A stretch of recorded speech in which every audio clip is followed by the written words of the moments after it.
Hello everyone, myself Shivangi Desai, your instructor for the video series of Data Mining and Business Intelligence. Today's our topic is Multi-Level Association Rules. So let's get started. For many applications, strong association discovered at high abstraction levels, though with the high support, could be common sense knowledge. We may want to drill down to find novel patterns at more detailed levels. However, this could be ample scattered patterns at low or primitive abstraction levels, some of which are just trivial specialization of patterns at higher levels. Therefore, it is interesting to examine how to develop effective methods for mining patterns at multiple abstraction levels with sufficient flexibility for easy traversal among different abstraction spaces. So let's understand this using an example. Suppose we are given the task-relevant set of transactional data in a given table for cells in an all-electronic store showing the items purchased for each transaction. The concept hierarchy for the items is shown in below figure. A concept hierarchy defines a sequence of mappings from a set of low-level concepts to a higher-level, more general concept set. Data can be generalized by replacing low-level concept within the data by their corresponding higher level concept or ancestors from a concept hierarchy.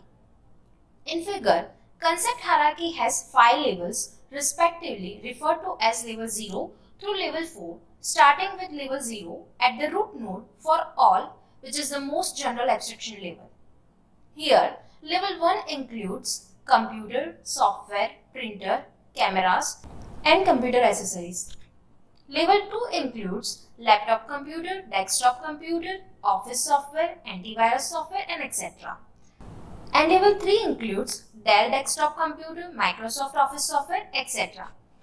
Level 4 is the most specific abstraction level of this hierarchy, and it consists of the raw data values. These items in transactional data set tables are at the lowest level of concept hierarchy. It is difficult to find interesting purchase patterns in such raw or primitive level data. For instance, if Dell Studio XPS 16 notebook or Logitech VX Nano cordless laser mouse occurs in a very small fraction of the transaction, then it can be difficult to find strong associations involving the specific items.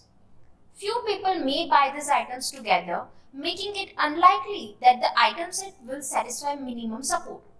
However, we would expect that it is easier to find strong associations between generalized abstractions of these items, such as between Dell notebook and cordless mouse. Association rules generated from mining data at multiple abstraction levels are called multiple level or multi-level association rules. Multi-level association rules can be mined effectively using concept hierarchies under a support confidence framework. In general, a top-down strategy is employed where counts are accumulated for the calculation of frequent item sets at each concept level, starting at concept level 1 and working downwards in the hierarchy towards the more specific concept levels until no more frequent item set can be found. For each level, any algorithm for discovering frequent item set may be used, such as a priori or its variations. A number of variations to this approach are using uniform minimum support for all levels, using reduced minimum support at lower levels, and using item or group-based minimum support. So let's start with the first one. Using uniform minimum support for all levels, which is also referred to as uniform support. The same minimum support threshold is used when mining at each abstraction level. For example, in the given figure, a minimum support threshold of 5% is used throughout, that is for mining from computer downwards to laptop computer and desktop computer. Both computer and laptop computer are found to be frequent, whereas desktop computers is not. When a uniform minimum support threshold is used, the search procedure is simplified. The method is also simple in that users are required to specify only one minimum support threshold. An a priori-like optimization technique can be adopted based on the knowledge that an ancestor is a superset of its descendants. That is, the search avoids examining item set containing any item of which the ancestor do not have minimum support. The uniform support approach, however, has some drawbacks. It is unlikely that items at lower abstraction levels will occur as frequently as those at higher abstraction levels. If the minimum support threshold is set too high, it could miss some meaningful association occurring at low abstraction levels. If the threshold is set too low, it may generate many uninteresting associations occurring at high abstraction levels. This provides the motivation for the next approach. So let's move forward to the next approach. That is using reduced minimum support at lower level, which is also referred to as reduced support. In this approach, each abstraction level has its own minimum support threshold. The deeper the abstraction level, the smaller the corresponding threshold.